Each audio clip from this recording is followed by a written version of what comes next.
귀하신 여러분들을 모시고 오늘 낙심을 이기는 믿음, 그런 제목으로 말씀을 드리려고 그럽니다. 오늘 1부 예배에 한 분이 처음 우리 교회에 오신 분이 한 분 계셨는데 여자분입니다. 집사님이신데 나이가 조금 있는 분인데요. 60대쯤 되실까요? 예. 그래서 교회를 좀 멀리 나가는데 교회 말씀을 듣고 싶어서 왔습니다. 그래서 오늘 함께 예배를 드렸습니다. 듣고 나가시면서 목사님 참 가슴에 와서 많이 말씀을 닿았습니다. 제가 멀리 교회를 나가는데 우리 이명권자님 사는 그 비나예요. 그 비나 이름을 내가 갑자기 생각해요. 거기 비나에 사시는 분인데 그래서 교회에 우리 교회에 등록하시겠다고 이름하고 전화번호를 줘가지고 하셨어요. 참 반가운 소리죠? 네. 맞죠? 코로나 이후에 교회가 전도 마무리해도 안 되고 그죠? 다들 그 교회가 그래요. 참 한 영혼이 얼마나 귀합니까? 일부 오셔서 스스로 오셔서 누가 전도한 것도 아닌데 오셔서 그렇게 해주니까 또 힘이 생깁니다. 태국에서 정글에 사는 코끼리를 사로잡는 이야기를 읽어본 적이 있습니다. 어떻게 코끼리를 사로잡을까요? 코끼리가 들어갈 만한 큰 가거물 같은 덫을 놓는다. 크게 지어서 이 코끼리들이 자주 다니는 길에다가 그 가거물을 놓고 그리고 코끼리가 좋아하는 것들을 과일들이나 것들을 그 안에 많이 매달아 놓는데요. 그리고 코끼리가 지나다가 거기에 먹을 곳이 있으니까 그 건물로 들어가서 그 먹는 걸 먹는데요. 그럼 거기를 이렇게 먹는 시간에 주기 연기를 해서 뒤에 문이 철거도 닫힌다. 한국에서도 멧돼지가 농작물의 피해를 많이 준다 그랬죠. 그럴 때 역시 덫을 그렇게 우리를 지어놓고 멧돼지가 좋아하는 것들을 달아놓고 멧돼지가 안에 들어가면 그 음식물을 건드리면 이제 과일을 건드리면 물이 다 차서 사로잡는 것을 유튜브를 통해서 본 적이 있습니다. 코끼리도 똑같습니다. 그러니까 코끼리가 들어와서 이제는 갇히게 되면 헌터 이 사냥꾼은 코끼리 한쪽 발에다가 이제 쇠사슬을 올라맨답니다. 올라매서 그 한쪽 끝은 벵갈 보리수나무 그 튼튼한 나무에다가 두드러낸답니다. 거기다 매놓고 이 거물을 치우는 거예요. 그러면 이제 코끼리 한 마리가 이 쇠사슬에 묶여서 나무에 묶여서 있게 되고 거물을 치워주게 되죠. 그럼 며칠 동안 이 코끼리는 다리에 묶여져 있는 그 쇠사슬이 귀찮아서 이걸 나무를 뽑으려고 자유를 얻으려고 멍멍을 친다. 어떤 때는 며칠을, 어떤 때는 몇 주간을 그럴 때가 있답니다. 그런데 어느 한계점에 딱 가면 이제 포기해야 돼요. 이제는 평평하게 딱 이렇게 평평하게만 되어져도 코끼리를 뽑으려고 하는 생각을 버린대요. 도저히 자기 힘으로는 이제는 불가능하다고 믿기 때문에 발에 묶인 쇠사슬이 평평하게만 되어지면 포기해버리고 힘을 합습니다. 이제 그러면 이 헌터는 이 코끼리를 섞어서 다니다가 또 코끼리를 살려고 하는 사람의 그때한테는 갖다가 판답니다. 이 코끼리의 이야기는 우리들에게도 관계가 있습니다. 과거의 실패 그리고 나의 연약함 나의 낙심 나의 절망 이런 조그만 어려움이 오면 이 정도밖에 안 돼. 내 힘은 한계는 여기까지야. 이렇게 항상 모든 일이 조금만 어려우면 보면 우리의 모습과 코끼리의 모습은 똑같습니다. 적어도 신실한 우리 탁월한 우리 소망 성결교회 가족들은 정말 낙심 중에도 희망하지 말고 전능대 하나님이 영으로 내 안에 계시고 내 문제를 나보다 더 잘 아시고 결국 우리 믿는 성도들은 오는 고난, 낙심할 만한 절망스러운 일들은 우리를 괴롭히고 죽이려고 하는 것이 아니라 사랑의 하나님은 결국 우리를 좋게 하시고 한국하여 선을 이루게 하시려고 때로 우리들에게 고난도 어려움도 우리들에게 허용하시기 때문에 우리는 믿음을 가지고 오늘 시편 기자 아삽이라고 하는 기자를 통해서 시편 77편에서 오늘 도전을 받고 은혜를 받고 돌아갔으면 좋겠습니다. 이 땅에 시련이 없는 인생은 아무도 없습니다. 요셉도 아브라함도 모세도 다니엘도 하나님이 쓰셨던 사람들 중에 바울도 고난이 없었던 사람이 누가 있는가요?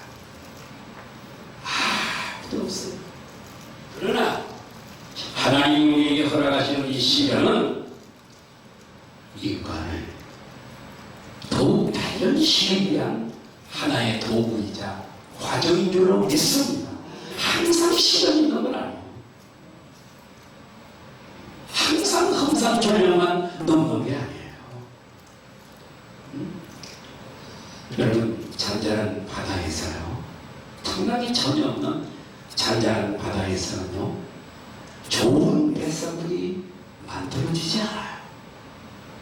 험한 풍파와 싸우고 파도와 높은 파도와 싸우고 때로는 절기의 태풍을 만나서 그 태풍과 싸우고 그러면서 훌륭한 좋은 뱃사공이 만들어지고 항상 순탄한 잔잔한 바다에서 어떻게 좋은 뱃사공이 만들어질 수 있겠어요? 시련이 없이 성공한 사람은 아무도 없고요. 시련 없이 훌륭한 성과를 만들어낼 수는 전혀 없습니다. 훌륭한 작품, 명작들은요, 그만큼 더 시련을 거친 결정체들이란 말이죠. 독일의 로마의 통치자요 철학가였던 세네카를 여러분들은 잘 아실 것입니다. 세계사를 공부하고 이제 가면 이 철학자들도 공부하고 그렇잖아요. 이 세네카는 이렇게 말했어요. 거칠은 땅 위에서 굳어진 말굽을 가진 짐승은 어떤 길도 걸어갈 수 있다. 말굽이 얼마나 단단해요. 이 말은 어디든지 걸어갈 수 있다. 시련을 거치고 고난을 거치고 그런 성도는 순례자로서 이 땅에서 저 천국을 향해 걸어가는 동안에 어떤 일이 없겠어요? 그죠? 수많은 어려움들이 있어요. 여기에 떨어져 버리는 사람이 얼마나 많은 줄 아세요? 전도를 해보고 나도 옛날에 교회를 나갔어요. 장로였고요. 안수집사였어요. 권사였어요. 그러나 지금은 싫어요. 한 장로님은 내가 전도했던 장로였어요. 장로의 장로였는데 통일을 입고 있어요. 어떻게 장로님이 통일로 갈 수 있어요? 신천지로 간 사람은 없을까요? 자, 우리가 천국을 가는데 어떤 일이 있겠어요? 그러나 시련을 통과한 사람, 마치 말국을 가진 그 말처럼 아주 어려움이 오고 시련이 와도 그것들을 다 통과해서 영원한 천국의 무사히 완주할 줄로 믿습니다. 하나님이 우리에게 시련과 고난을 영적을 주시는 이유를 아시겠어요? 여러분, 낙심 얼마나 일이 우리에게 올 때에 낙심을 물리칠 수 있는 가장 좋은 무기가 있습니다. 전체는 하나님을 신뢰하는 거예요. 신뢰하는 거예요. 말씀을 가까이 하고 하나님의 말씀은 거짓이 인생이 아니니 시건치 아니하시고 인자가 아니시니 거짓이 없으시다. 하나님의 말씀이 거짓말이라면 벌써 사람들에게 유행한다겠어.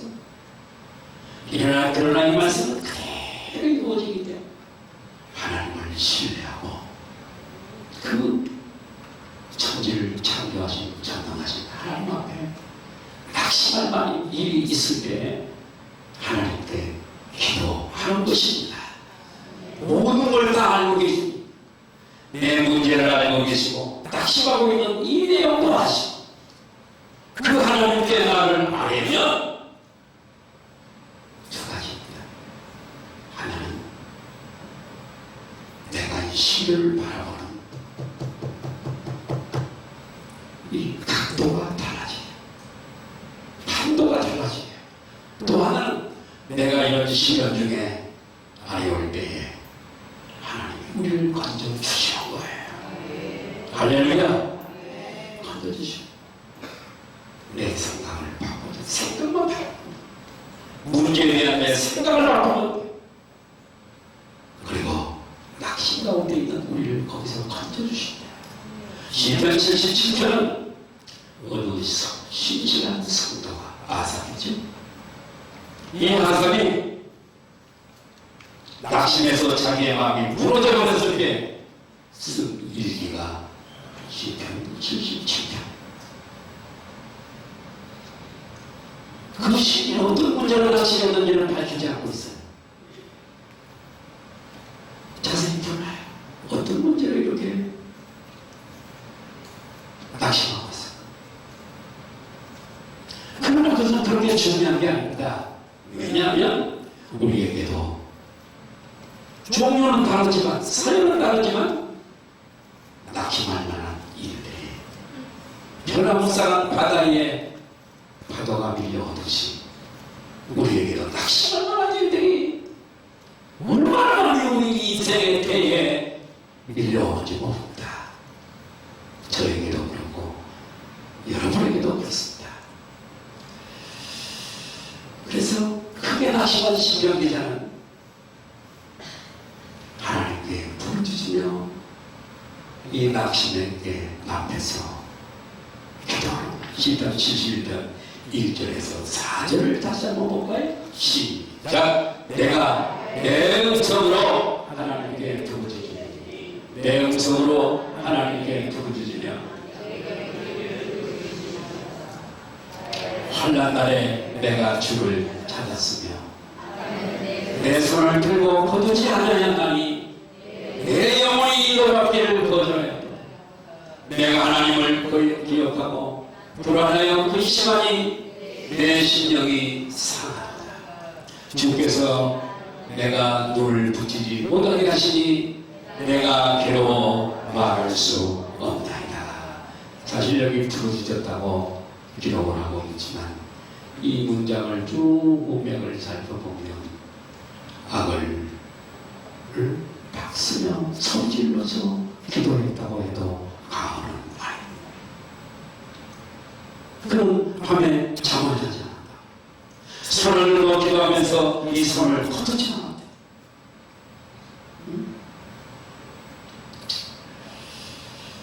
여러분, 저는 참 잠을 자야 합니다. 딱 누우면 그냥 잠을 자요. 그러나 밤인데도 잠을 못 잘 때도 있어요.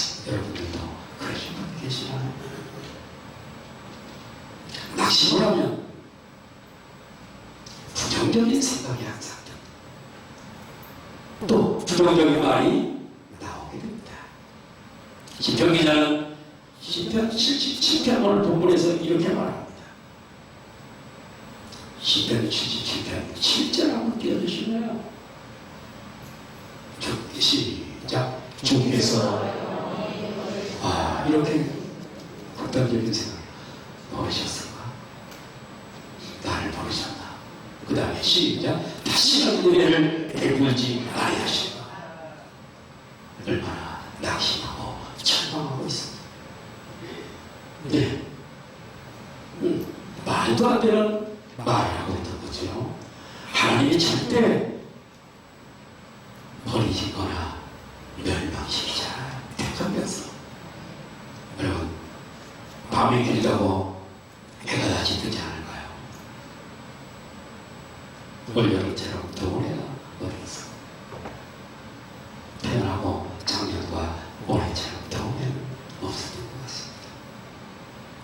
여름이 긴 무더위와 여름이 길다고 가을이 오지 않을까? 가을이 왔잖아요. 이제는 아침 저녁으로 선선해서 잠도 좀 잘 주무실 수 있잖아요. 드디어 가을이 왔습니다. 겨울이 길다고 봄이 다시 오지 않을까? 말도 안 되는 소리죠. 고난이 여러분 길다고 좋은 날이 오지 않을까요? 아니요. 하나님의 날이 와요.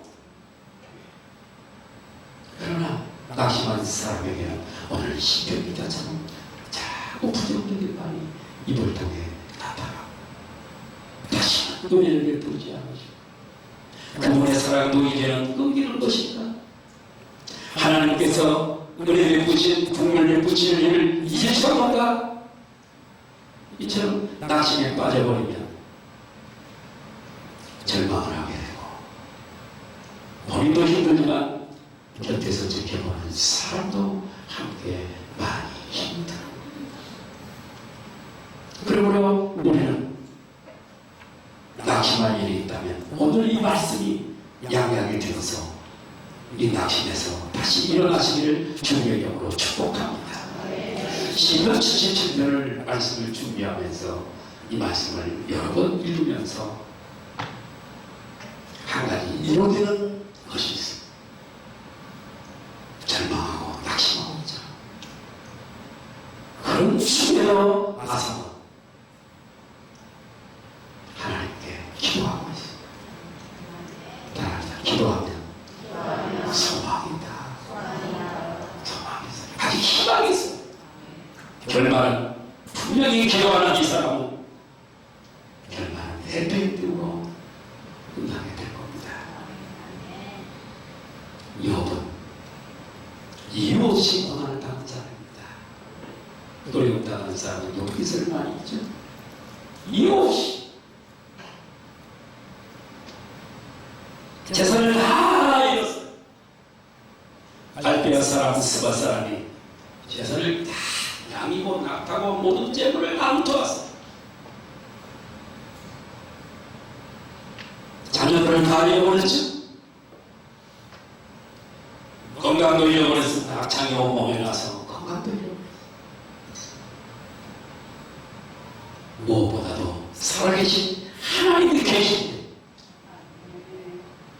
의미와 동방의 부자였던 학자들은 이 욥은 모세 시대의 동시대에 살았던 사람으로 그렇게 연구되고 있습니다. 왜 자신에게 이런 일이 일어났는지 이해를 못했습니다. 성경을 읽어도 우리는 왜 이런 일이 그 가정에 일어났는지를 알고 있지만 그는요 욥기서가 그때는 없었거든요. 몰랐습니다. 그런 상황에서도 욥이 끝까지 견뎌서 복을 받을 수 있었던 비결은 기도를 포기하지 않았습니다. 욥기서를 읽어보세요. 기도를 포기하지 않았습니다. 예수 믿는 사람이 어려움이 있다고 왜 자살합니까? 기도하지 않은 사람이기 때문에 그렇습니다. 기도하면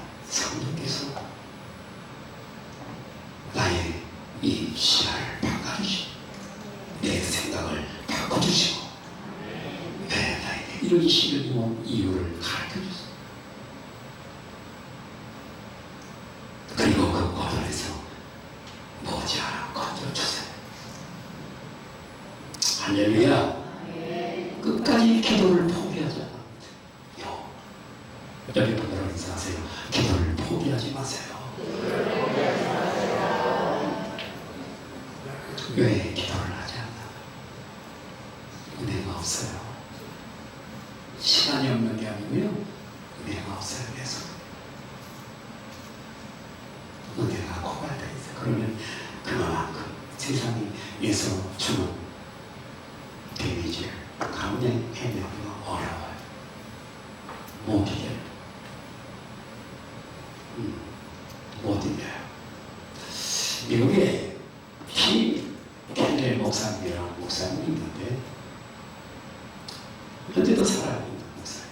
기도라고 하는 책을 썼는데 그 책은 자신 가정에 있었던 일기와 같은 간증과 같은 그런 책입니다. 9.11 사태를 여러분 기억하시죠? 9.11 사태, 미국의 높은 빌딩을 바라보가 그 비행기가 가서 받아서 그 빌딩이 다 무너졌잖아. 많은 사람들이 죽었지. 그 안에 갇혀있던 사람들이. 미국 나라 전체가 우울증에 맞았어. 많은 스트레스로 말하는 병들이 생겨요. 이 목사님 가정도 마찬가지. 짙은 그림자가 드리웠다고 합니다. 아내 캐시라고 하는 아내가 그런 병으로 고생. 그런 병이 내가 무슨 병인지 안 찾아봤습니다. 그런 병으로 고통을 당하고 목사님도 이 사건 이후에 갑상선암으로 진단을 받아서 치료를 받게 됐어요. 이런 한국에 빠져 헤매일 때 어느 날 아내가 목사님에게 이렇게 얘기하는 거예요. 목사님, 우리 함께 해야 할 일이 하나 있어요. 이런 한국에 우리가 해야 할 일이 하나 있습니다. 그러면서 매일 밤 우리가 서로 머리를 맞대고 하나님께 기도하자는 것이었어요. 매일 밤 제가 기도하다시피 목사님은 사실 부담스러워요. 근데 아내가 얘기를 하는 거야. 우리가 만약 불치의 병에 걸려있다면 병원에 가서 의사의 진단을 받았는데 그 의사가 약을 처방해 주면서 이 하나의 약을 꼭 자기 전에 먹으시죠. 절대 잊지 마세요. 이 약을 먹어야 당신들은 건강이 회복되고 살 수 있어. 이걸 먹지 않으면 당신들은 머지않아 이 세상을 떠나게 됩니다. 이렇게 진단하고 약을 처방해 줬다면 이 약을 우리가 먹지 않겠습니까? 응? 지금 우리가 그럴 형편에 함께 기도하지 않으면 눈앞에 닥칠 문제를 해결해야 할 방법은 없어요. 그러니까 우리가 반드시 매일 저녁 하나님께 부지런히 기도해야 돼. 이 난관 앞에 그 말을 듣는 순간에 김켈러 목사님 사태의 심각성을 깨닫고 아내와 함께 매일 기도해서 회복이 되었다는 이야기가 기도라고 하는 책의 줄거리예요. 저와 여러분들 중에 이처럼 당장 기도해야 할 사람들이 있을 것입니다. 기도가 왜 이렇게 중요하다고요? 두 가지라고 그랬죠. 문제를 보는 관점이 완전히 바뀐다고. 할렐루야를 부를 만큼 따라하시다. 문제를 보는 관점이 바뀐다. 그리고 하나님은 이 일에 대해서 역사에 주시기 때문에 기도해야 돼.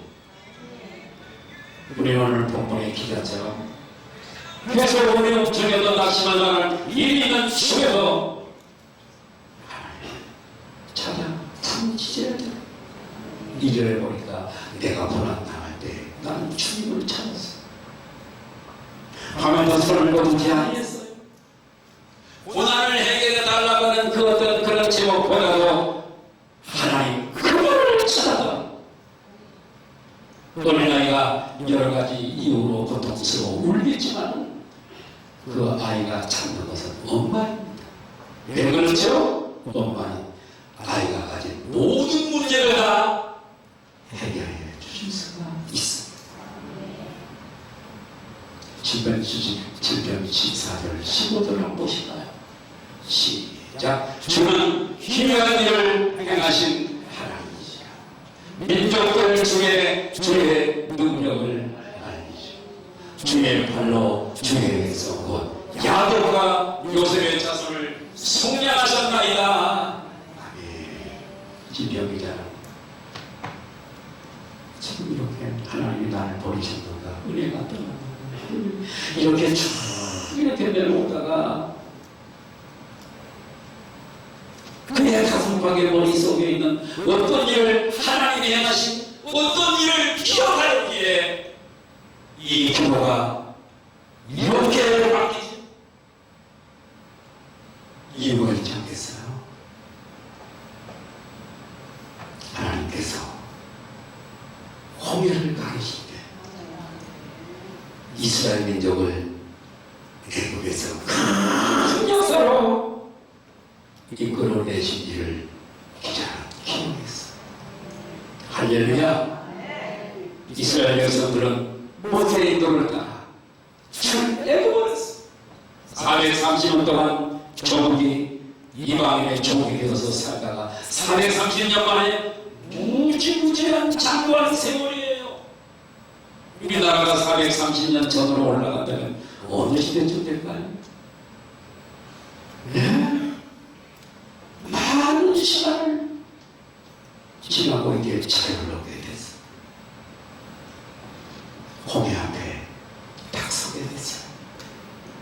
그런데요, 유유유 홍해.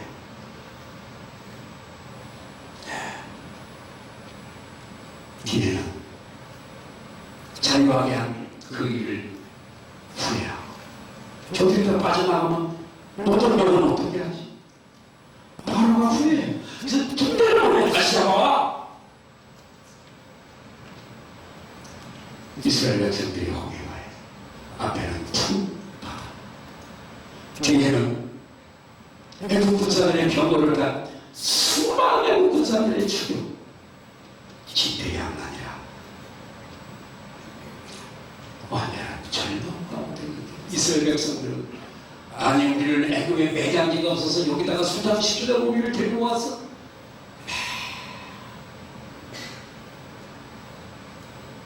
그런데 출애굽기 14장 13절 14절 한번 보실까요? 시작. 모세가 백성에게 이르되 너희는 두려워하지 말고 가만히 서서 여호와께서 오늘 너희를 위하시는 행하시는 구원을 보라. 너희가 오늘 곧 애굽 백성을 영원히 다시 보지 아니하리라. 하나님의 약속은요 거짓이 없으세요. 우리는 결말을 보잖아요. 다시 한번 여기 14절 시작. 여호와께서 너희를 위하여 싸우시 너희는 가만히 있을지어다. 같은 시간 똑같은 시간 똑같은 장소 똑같은 문제 앞에 하나님을 바라보는 사람의 마음 이렇게 다르게 있습니다. 하나님과 교제하고 기도하고 영적생활을 수고하는 사람의 마음 이렇게 다릅니다.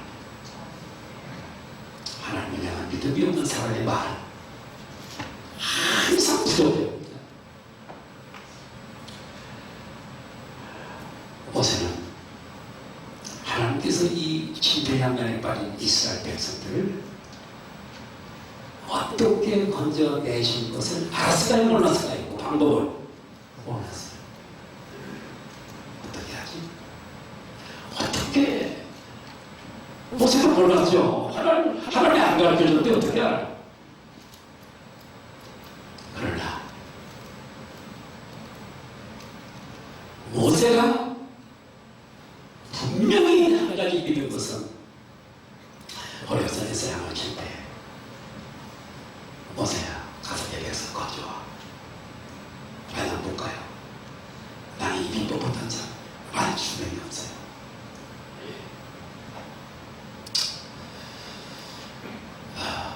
하나님께서 내가 너와 함께 갈 거야. 너 지팡이 던져봐. 너가 항상 양칠 때 쓰던 지팡이 던져봐. 뱀이 되라고. 꼬리를 잡아. 꼬리를 잡더니 너 지팡이 되라고.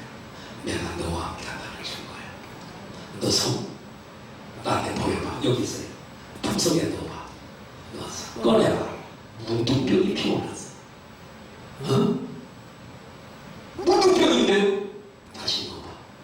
꺼내봐. 깨끗하네요. 가! 내가 너와 함께 할 거야. 약속하셔. 내 백성을 건져내서 약속의 땅, 그 가나안 땅까지 내가 인도할 거야. 이 약속을 모세는 그대로 믿었어요.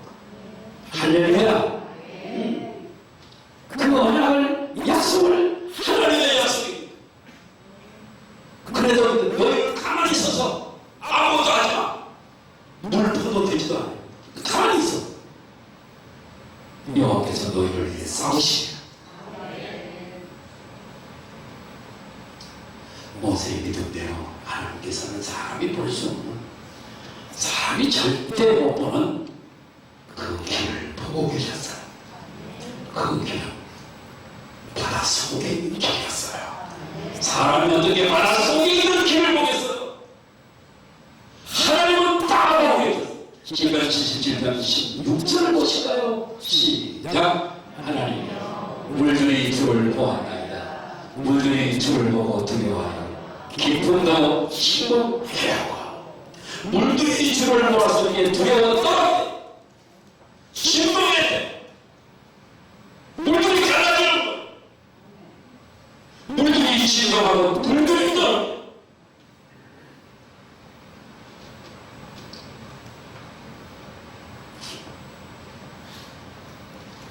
그리고 이스라엘 백성들이 다 건넜어.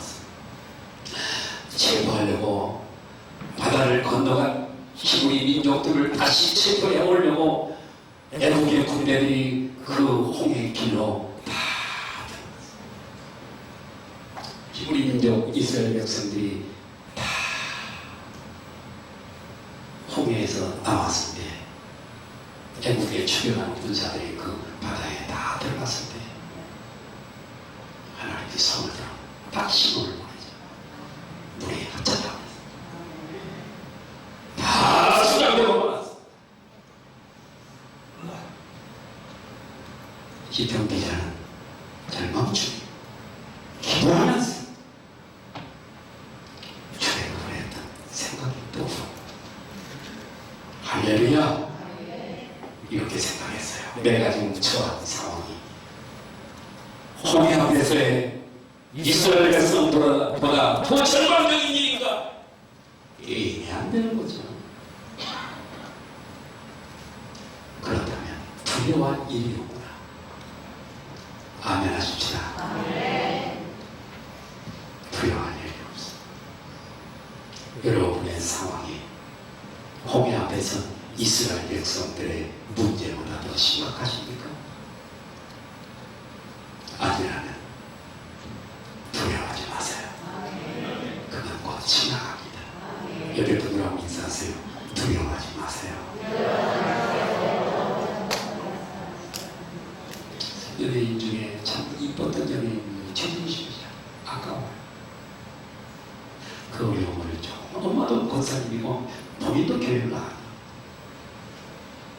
조금 참고 기도하고 말씀을 붙들었다. 자꾸 참는다. 그걸 못 참고 결정을 해버리죠. 사랑하는 여러분, 낙심하지 마세요. 낙심할 일이 있을 때 기도하세요. 오늘 아삽처럼 말씀을 붙으세요. 그것이 유일한 답입니다. 하나님께서 우리에게 감당하기 어려운 시련을 주실 때는 하나님께서 우리를 미워하시거나 버리신 것이 아니라 해를 주시려는 그러는 것이 아니라는 것을 오늘 예배드리는 여러분들은 꼭 기억하시기 바라요. 절대 해를 주시려고 하는 거 아니에요. 하늘에 걸리신 골고다에서 걸리신 아들의 피가 아까워서라도 여러분을 보내지 않냐.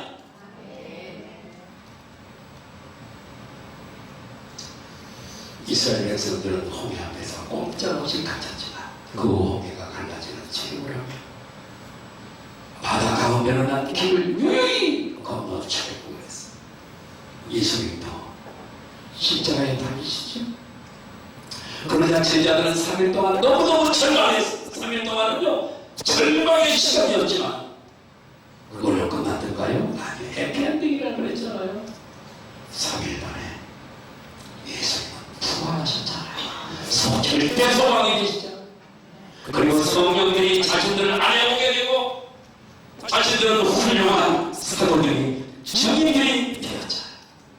해피엔딩이라니까요. 요셉도 그렇잖아요. 다니엘도 그렇잖아요. 낙심병에 빠진 분들이 혹시 계십니까? 낙심은 또 말씀드려요. 자신도 괴롭지만 온 가족이 다 괴로워.